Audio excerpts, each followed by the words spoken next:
Entonces, si la salud es un derecho, es decir, todos deberían tener acceso al medicamento, el medicamento dejaría de ser, hipotéticamente, una mercancía para transformarse en un bien social. En ese contexto y en un concepto de ese tipo, el Estado debe asegurar la provisión de medicamentos a aquel que lo necesite, independientemente de su capacidad de adquirirlo. De ahí es que es un bien social. Y esa es una de las razones por las que debe haber producción pública. Otra es que en nuestro país tenemos capacidad instalada para hacer producción pública de muy buen nivel. Y se utiliza en general, ya vamos a ver algunos detalles, en forma muy inferior a la que se podría realmente hacer. Otro aspecto central para promover la producción pública son los medicamentos huérfanos, o denominados huérfanos, que son aquellos medicamentos que las empresas farmacéuticas, que son terapéuticamente importantes, pero las empresas farmacéuticas no son demasiado rentables, se dedican a nichos más rentables, digamos, y estos medicamentos quedan sin producción. Caso típico son los del Chagas, recién se comentó. Fueron durante años medicamentos huérfanos, no existían, nadie los fabricaba, los dejaron de fabricar. Bayer y Roche, que eran los dos productores del Lampit y el Desnidazol, digamos, Nifurtimox y Desnidazol, a pesar de que tenemos el 7% de la población total, alrededor de 2,5 millones de personas chagásicos en Argentina, durante 5 o 6 años no hubo una pastilla para tratar al Chagas. Es decir, eso es un medicamento huérfano. De estos hay varios, digamos, en tuberculosis y otros. Es decir, un medicamento huérfano se debe ocupar el Estado de producirlo, eso es claro. Y generalmente las empresas privadas dicen que el Estado debe ubicarse solo en la producción de huérfanos, es decir, el negocio para ellos y la cobertura de los huérfanos por el Estado. En eso yo no estoy de acuerdo. ¿Por qué también hay que producir? Porque es un instrumento de negociación y para instalar precios testigos. Y eso ya vamos a ver con ejemplos claros qué significa esto, un instrumento de negociación.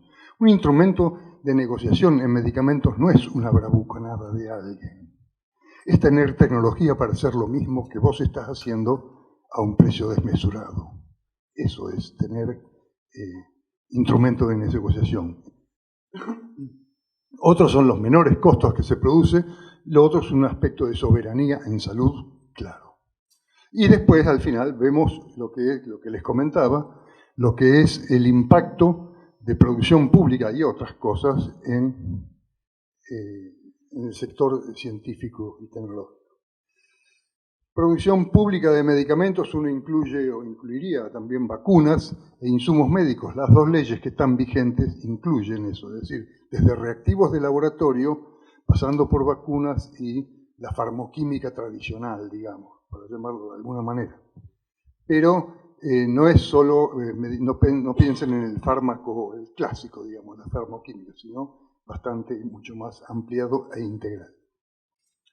Fíjense, en nuestro país tenemos 40 laboratorios de producción pública de medicamentos. Están instalados en 16 provincias, ahí están marcadas las provincias que tienen, más uno en Capital Federal. Es decir, esto parece una planificación estratégica en la forma de distribución, ¿no? Con grandes desarrollos regionales, pero esto no es así, porque la historia de los laboratorios públicos surgieron, la mayoría de ellos, todos prácticamente de ellos, surgieron no en el marco de una planificación estratégica, sino para resolver problemas locales. Locales que pueden ser municipales, provinciales, nacionales o regionales. Entonces, los laboratorios públicos tienen características muy distintas, son de distinta envergadura, pero no es porque unos sean mejores que otros, simplemente es porque un municipal atiende a un municipio y no te puede tener la misma envergadura que un provincial o un nacional que tiene que atender otro tipo de necesidades o coberturas. Entonces, por eso son que los laboratorios públicos son de jurisdicción nacional, provincial, municipal, universitaria, y en el caso del Ministerio de Defensa también tiene 2 laboratorios. Son, como les decía, distinta complejidad y distintos potenciales. Pero estamos hablando no de farmacias hospitalarias, estamos hablando de laboratorios industriales, con máquinas que hacen, para darles una idea, 150.000 comprimidos hora, digamos. No están con... No son kioscos tampoco, como muchas veces el espacio privado, digamos, hace ver que estos laboratorios, los públicos, fabrican laboratorios de medicamentos de baja calidad y medicamentos para pobres. Y eso lo han dicho en audiencias públicas. No se andan con chiquitas los muchachos. El primer laboratorio público, simplemente como una cuestión de símbolo, fue en el año 1946, con Ramón Carrillo, que fue quien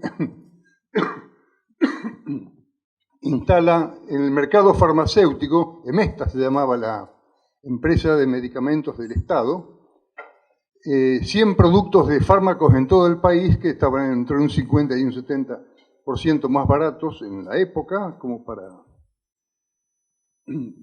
que la gente pudiera tener acceso.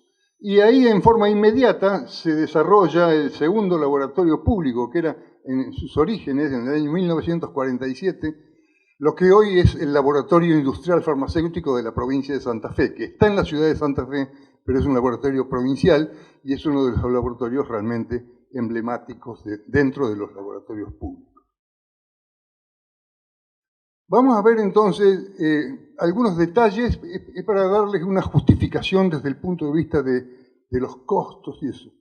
La industria farmacéutica privada. Y los datos que están acá son pronunciados incluso por la ex ministra de Industrias, que era Débora Giorgi, el año 2012, 2013 y 2014, digamos, en donde también se apoyó, durante la época del kirchnerismo, se apoyó también a los laboratorios. Se quería instalar un capitalismo nacional, un poco, y se apoyó a los laboratorios privados. Así es que, bueno, en realidad en Argentina está, no sé si hoy es exacta la cifra, pero bueno, 230 laboratorios, 110 son plantas de elaboración, 110 en Argentina. Pero, para darles una idea, solo 2 o 3 de ellos hacen investigación, es decir, o hacen formulaciones nuevas, es decir, los demás, y no se hacen principios activos, no se producen principios activos en Argentina prácticamente en nada. Y lo que había, hasta aspirina, se importa. Y eso es un tema, digamos. Fíjense, el crecimiento entre el 2003 y el 2012, que se había caído la industria farmacéutica, subió, son datos en su momento oficiales, 168%, con un aumento de ventas del 377%. Los laboratorios privados recibieron uno de los créditos más importantes de los créditos del Bicentenario, Fondo del Bicentenario, que en el año 2009 eran de 1.043 millones de pesos, más beneficios impositivos. Es decir, fueron muy favorecidos los laboratorios públicos durante toda esa época. Las exportaciones se triplicaron, pero acá viene un detalle, fíjense.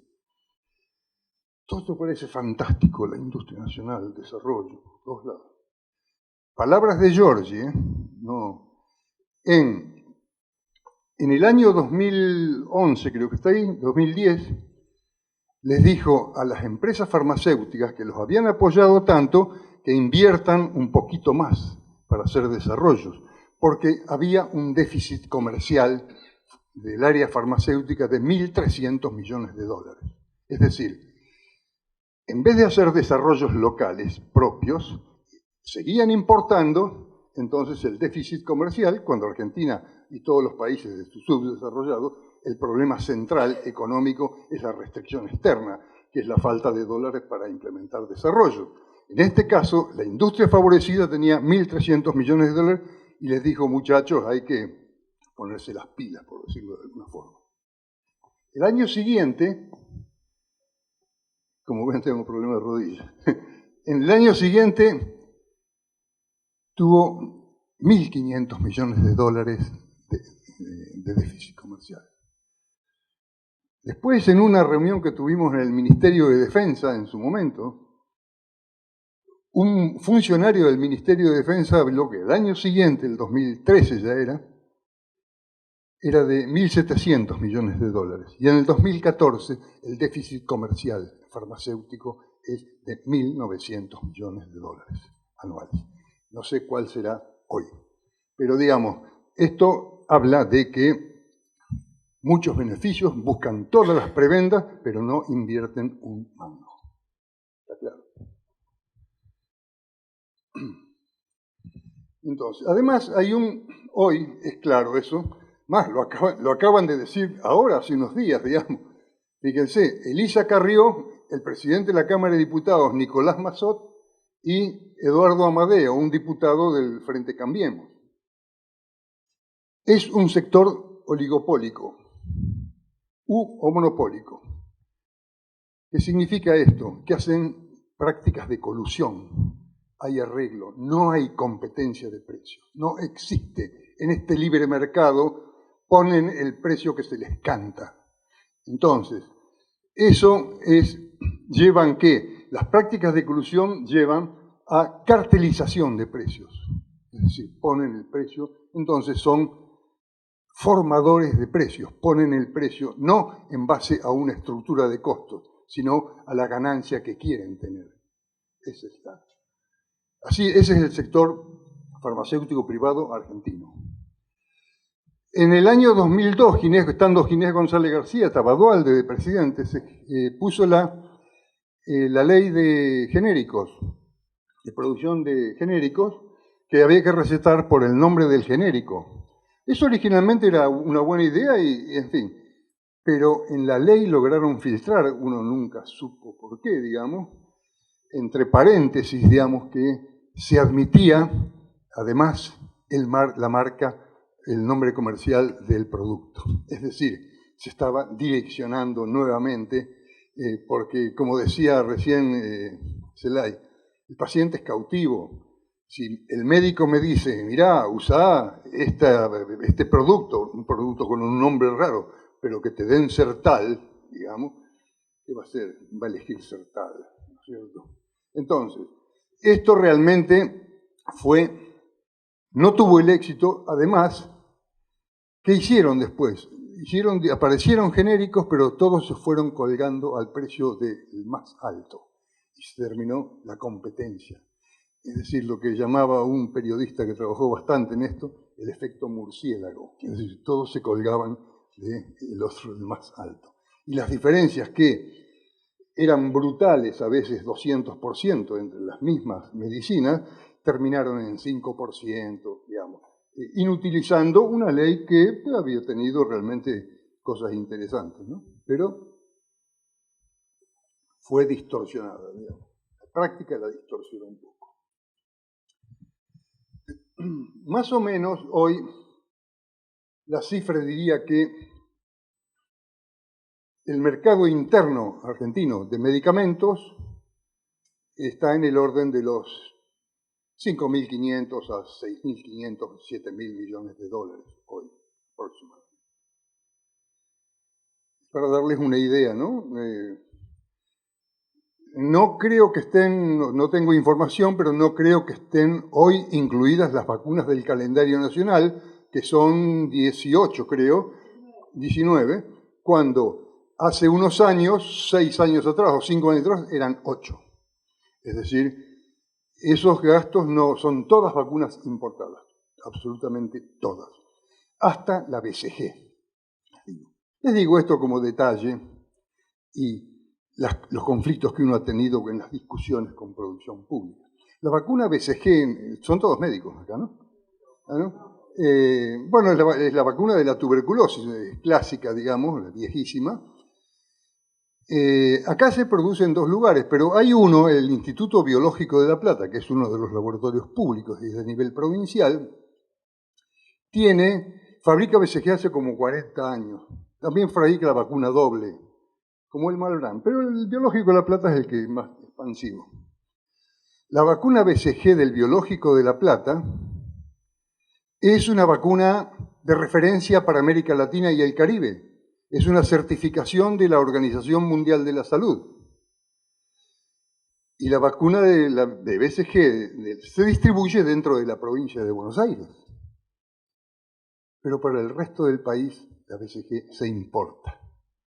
Entonces, eso es, ahí está el punto. Es decir, la BCG, yo he estado con algunos tipos que me dicen, ¿qué te metes con la BCG? Económicamente es la nada.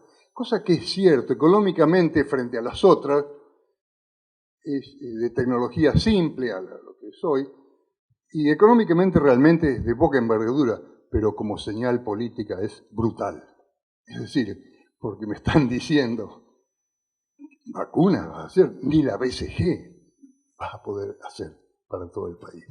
De ahí viene las distintas perspectivas o visiones, por lo menos, que es la que yo tengo, de la BCG. Lo mismo con la vacuna doble.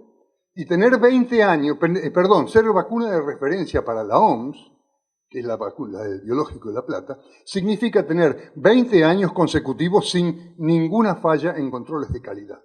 Para darles una idea. ¿A qué estamos jugando? Bueno, en el año 2014 y 2014, ahí está distinto, cuando venían esos golpes de los precios de medicamentos, Capitanich afirmó que el Estado, no me refiero a lo privado o a las obras sociales, el Estado gasta 20.000 millones de pesos anuales. En 2013 el dólar osciló entre 5 y 6,50, más o menos. Es para darles una idea, ¿no?, de que el Estado está en 3.000 millones, en fin, el Estado, 3.000 millones de dólares en medicamentos. Eso fue corroborado después cuando Cristina Kirchner hizo apertura del Congreso en el año 2014. El Estado es el principal comprador con el 55%, vía PAMI, hospitales, etc. Y fíjense lo que dijo Daniel Goyan. Daniel Goyan fue el ministro de la última parte del kirchnerismo. Tuvo 7 u 8 meses, nada más. Pero él tuvo que hacer la licitación para abastecer al plan Remediar, que fue un plan que originalmente en el año 2002, con Duhalde creo que fue, se instala para proveer a 15 millones de personas que no tenían posibilidades. Tenía un gasto aproximado de 60, 70 millones de dólares por año en esa época, ¿no? Pero en el 2015, cuando Goyan hace la licitación, se encuentra con una sorpresa. Lo dijo mismo Goyan y está registrado, ¿no? El aumento mínimo que tuvieron los precios para el Remediar del 2014 al 2015, un año, el aumento mínimo fue 70%. El resto de los aumentos fueron 300, 500, 1.000, y se llegó a un medicamento que está puesto como anecdótico, pero marca la brutalidad, 2.799%. Estamos hablando de 28 veces más. Entonces, esto es seguramente, y el plan Remediar es un plan que se licita. Después hubo arreglos. Esto es lo que dijo Goyan concretamente. Si yo pago estas cifras, desfinancio totalmente al Ministerio de Salud, no la provisión de medicamentos, el Ministerio de Salud.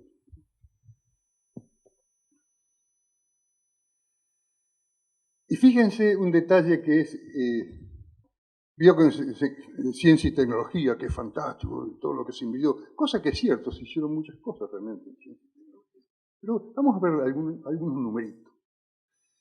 El gasto total, o la inversión, en fin, eso. Mario Rovere me lo pasó esto, que fue secretario de Salud, cuando estaba Daniel Goyan, que en el año pasado, 2000,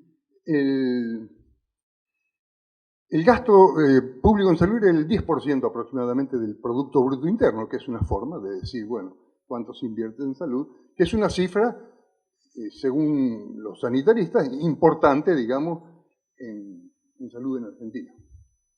Ahora, de ese gasto total en medicamentos, del total, el 32% corresponde a medicamentos.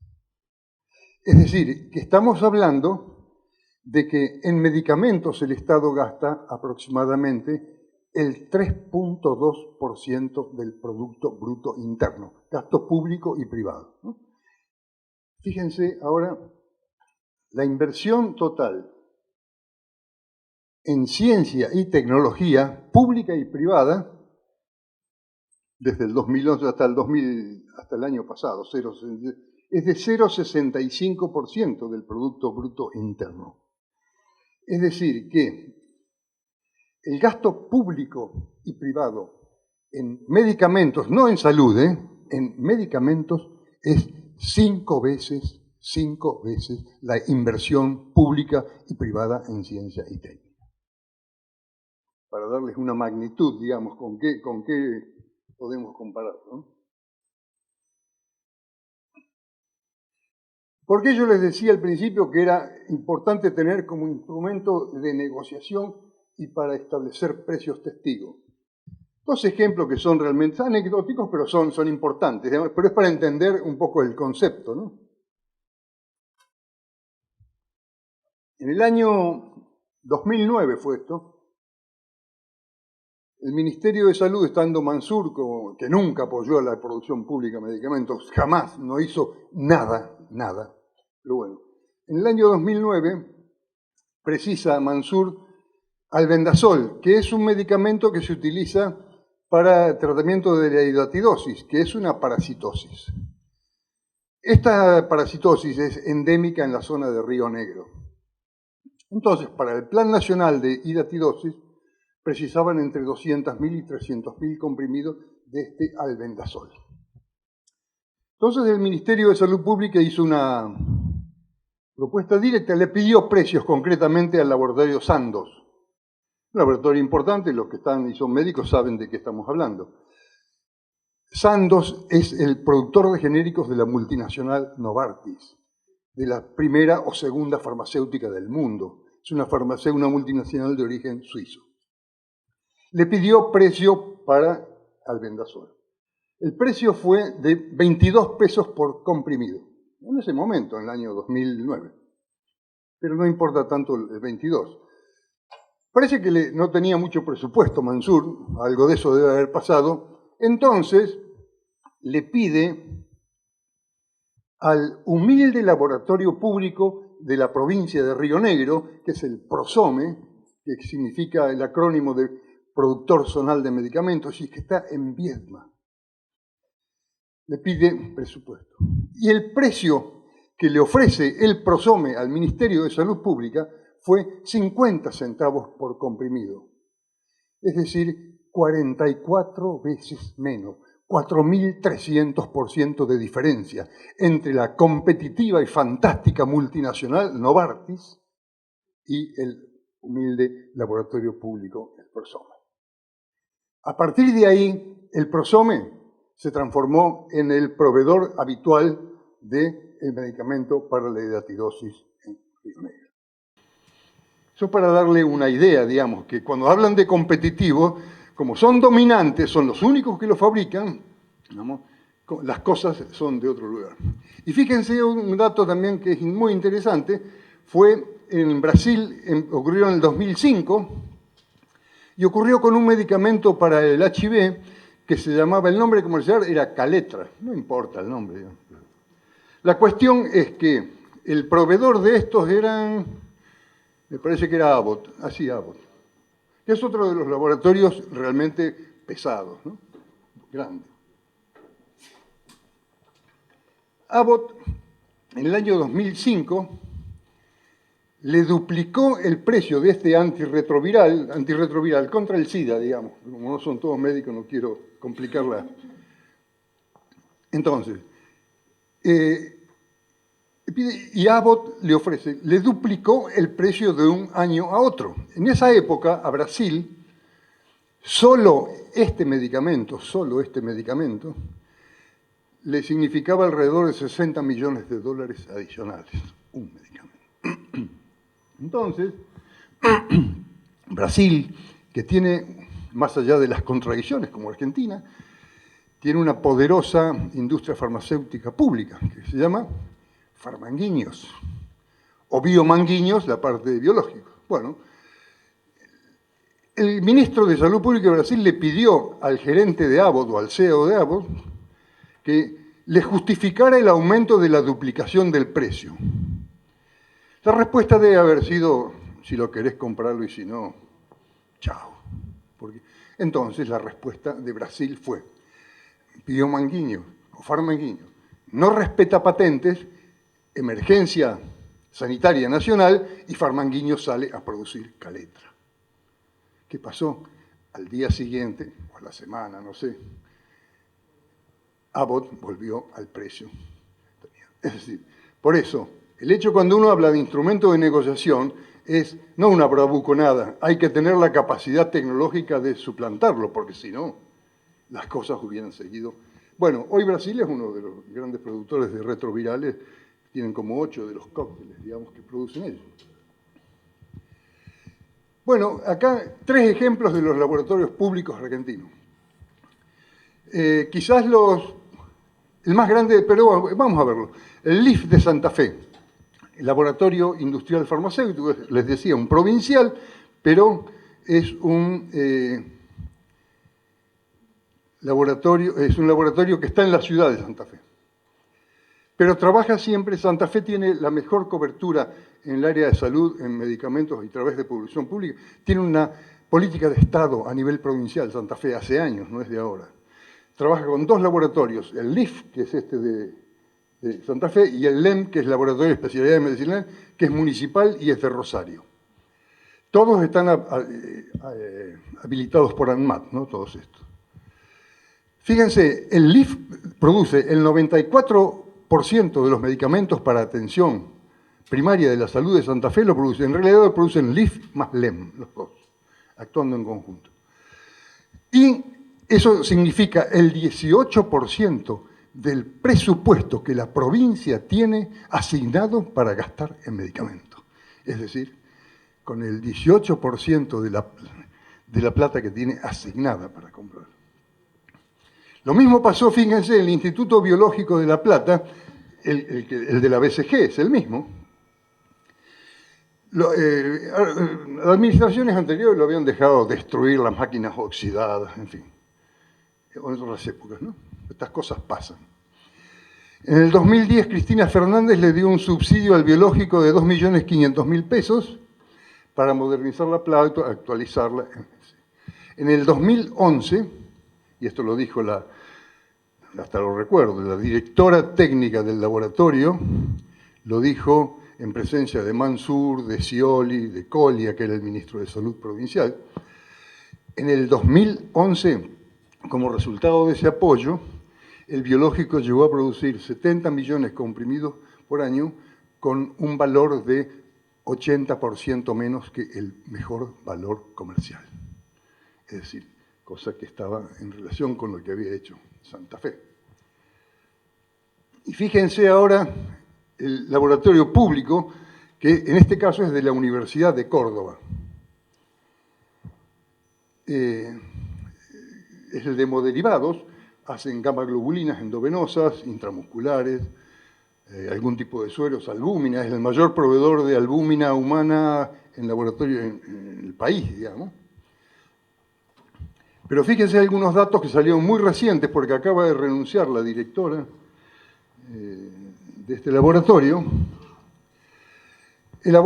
Se encuentran los precios de medicamentos que elabora de distintos tipos están entre un 50 y un 70% abajo del mejor valor comercial.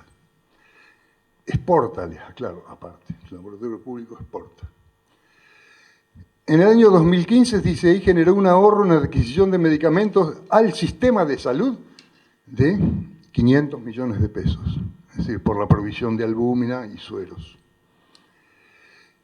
De 5.000 metros cuadrados cubiertos en el año 2007, pasó a 11.600. Estamos hablando de una manzana, digamos, en superficie, ¿no? Tiene 2 plantas. Y aumentó la capacidad en hemoderivados en 250% y en inyectables en 400%. Y quintuplicó la farmoquímica, ¿no?, que está haciendo. Bueno, este laboratorio, uno dice, qué barbaridad lo que sale. No, es una empresa de la Universidad de Córdoba que vende a estos precios, pero no tiene presupuesto. Se autofinancia completamente. Es decir, con lo que gana, y lo que gana lo invierte ¿a dónde? O en el mismo laboratorio o en la Universidad de Córdoba. Es decir, eso es darle, esto es una... Además, en el kiosco trabajan 270 personas, ¿no?, para darles una idea de lo que es.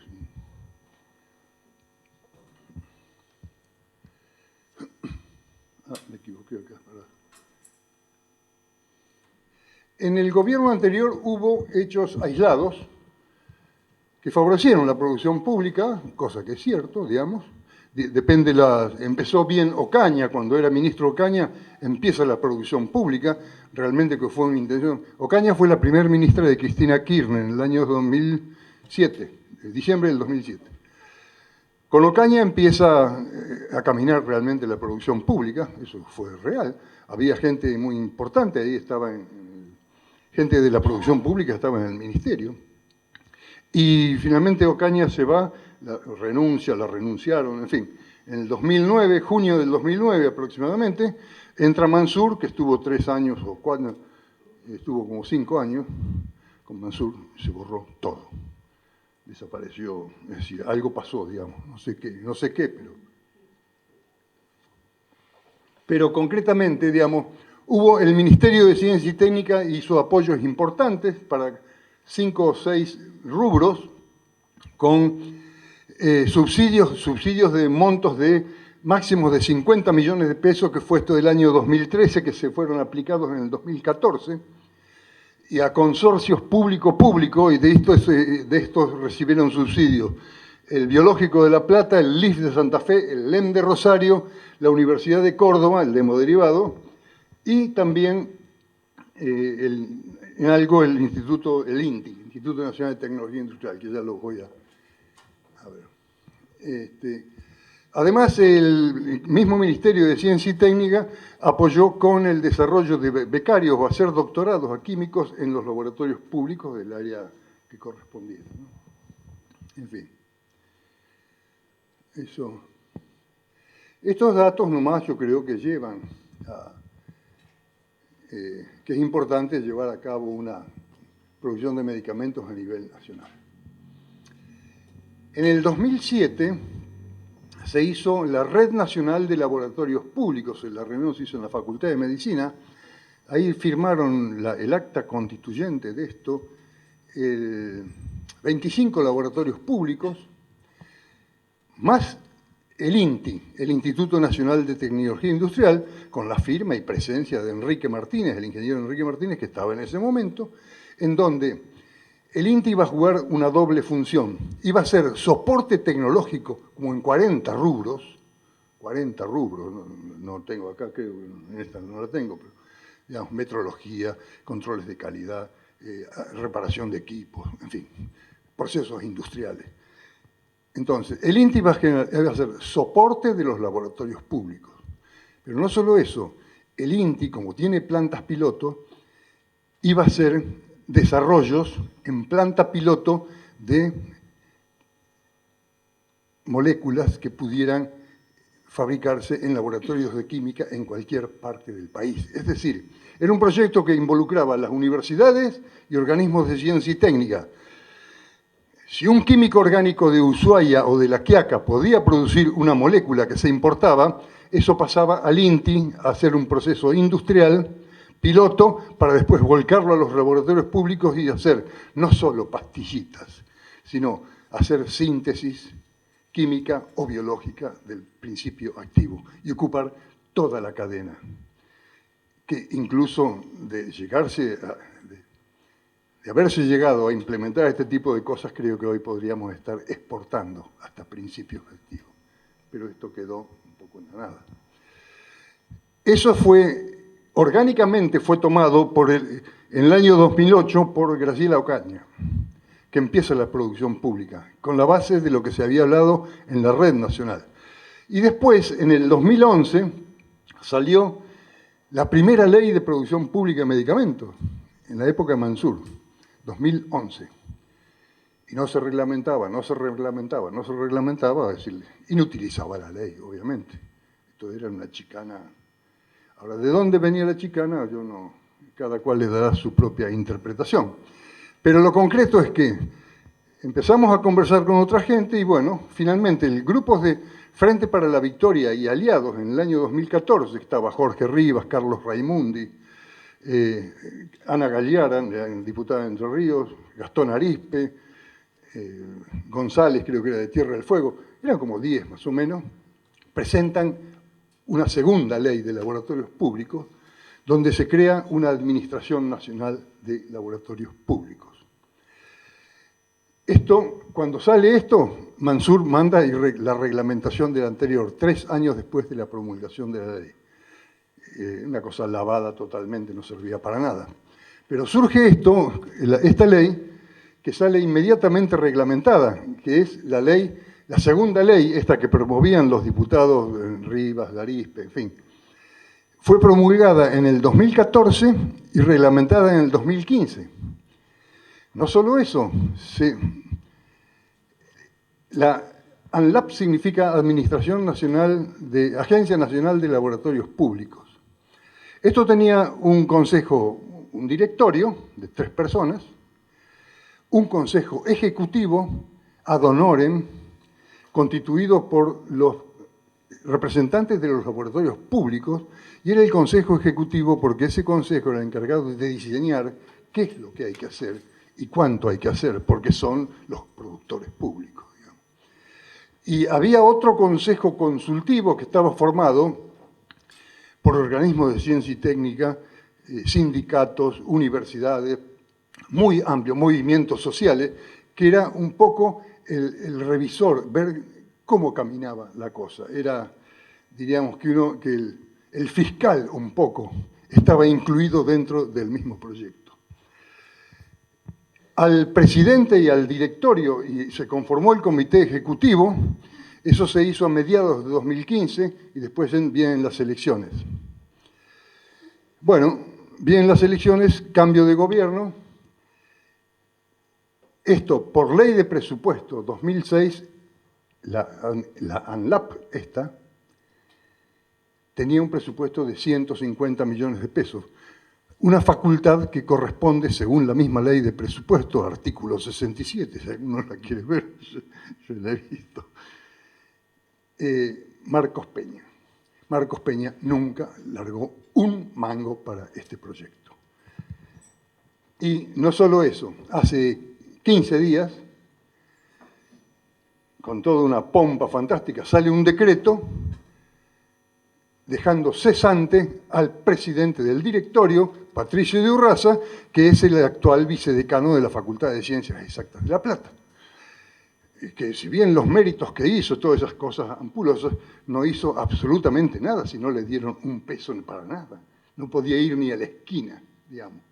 Entonces, hoy esa es la situación, y está desarmado. Es decir, quedó el vicepresidente del directorio, pero directamente no hubo, y se borraron todos. Lemus, el ministro de Salud, públicamente nadie dice nada de esto. Incluso los medios dicen bastante poco, salvo... En fin, sin embargo, también durante la época del 2010, el gobierno kirchnerista, digamos, porque realmente querían hacer una reavivación del capital nacional, digamos, de la industria nacional, a través del apoyo del sector privado. Eso le fue muy mal, realmente fue muy mal, yo eso no creo.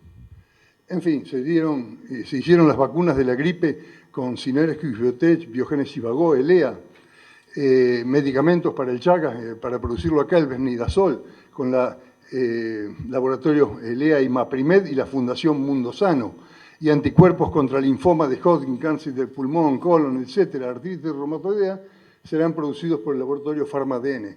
Todo esto es el grupo Quemo Insud. Quemo Insud es una multinacional de origen argentino con sede comercial en Madrid y cuyo jefe principal es Hugo Sigman, el dueño de ELEA y el que hizo Caballos Salvajes, porque tiene negocios en el agro, en el cine, en distintos rubros, ¿no? Y esa es la, bueno, se fue por la canaleta del privado, estas cosas. Pero bueno.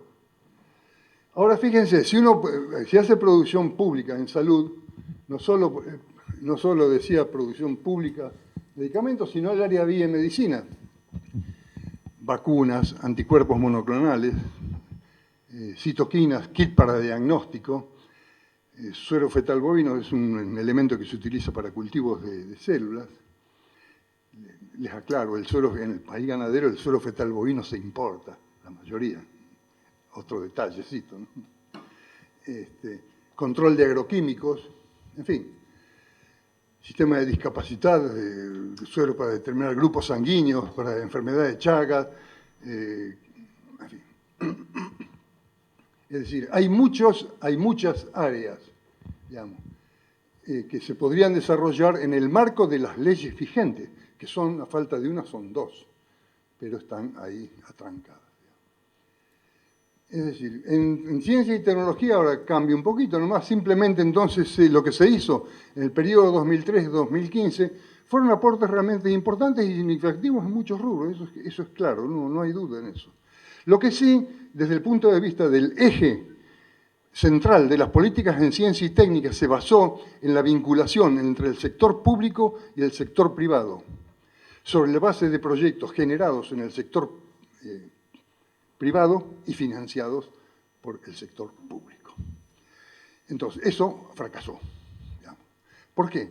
Porque el sector privado en ciencia y tecnología no movió el amperímetro de la inversión de más del 27% del PBI.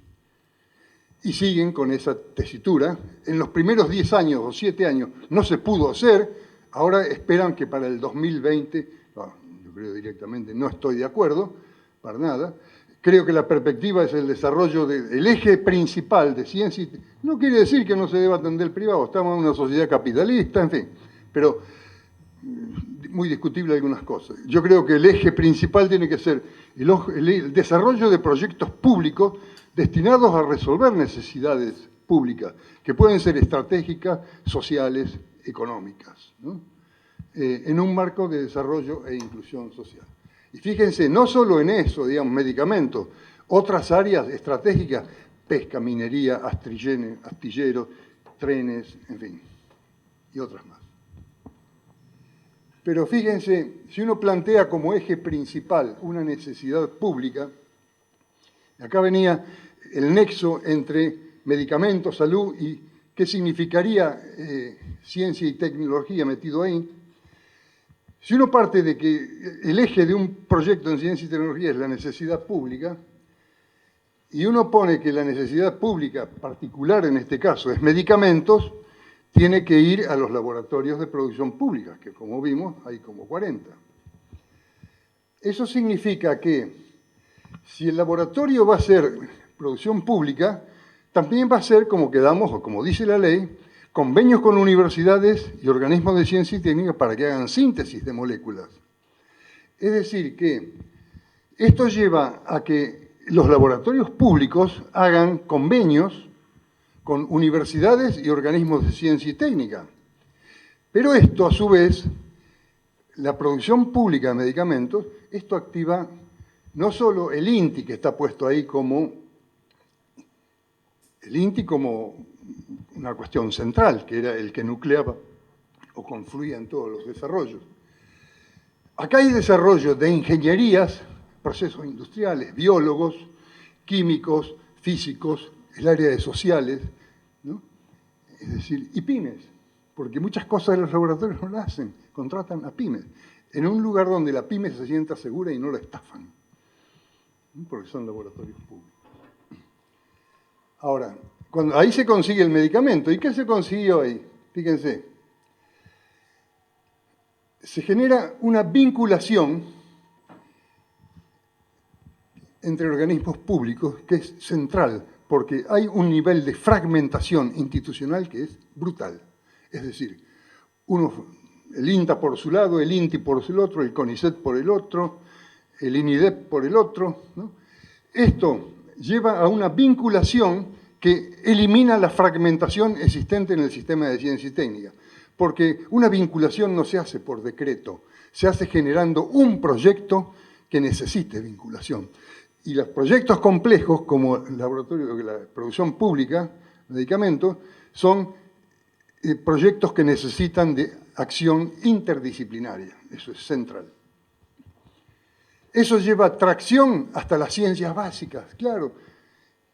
No es que se elimine la ciencia básica, pero uno va, seguramente, cuando uno precisa una molécula, tiene que consultar a un químico orgánico o a un biotecnólogo, que por ahí no sabe lo que es una pastilla, pero este tipo tiene que diseñar una molécula. Es decir, que el hecho de partir, como decía Barsaski, de una necesidad pública muy general, eso lleva a que haya tracción en las ciencias básicas, que en este caso se pueden dar biología, química, física, etc.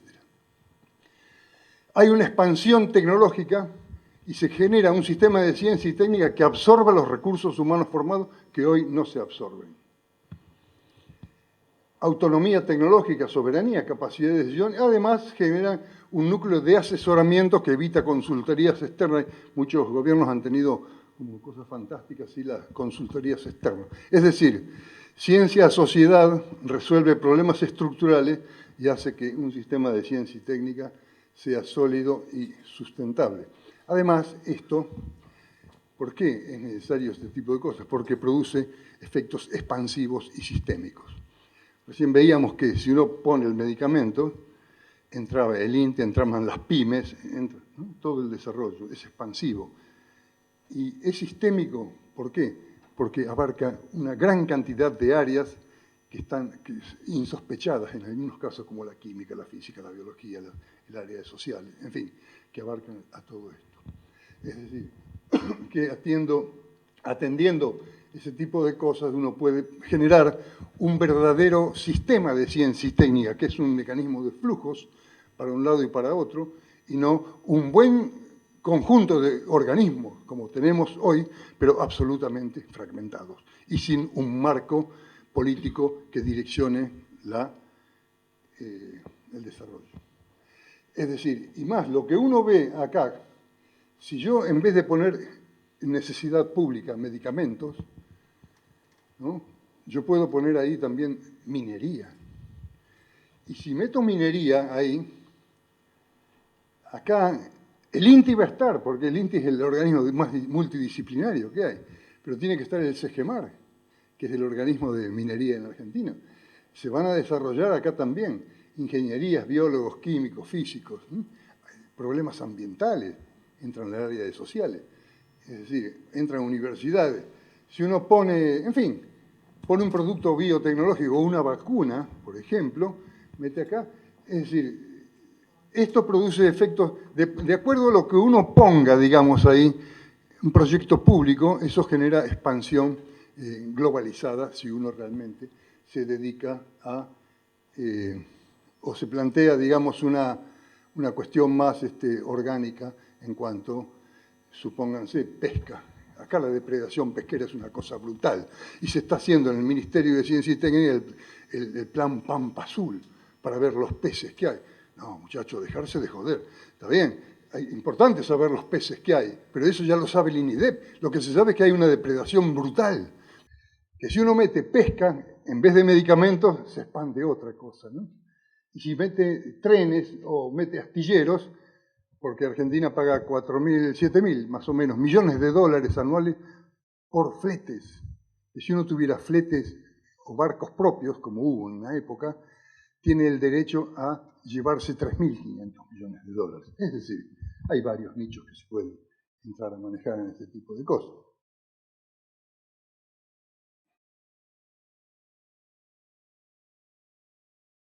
En fin, por eso yo creo que hasta el final, ¿sí?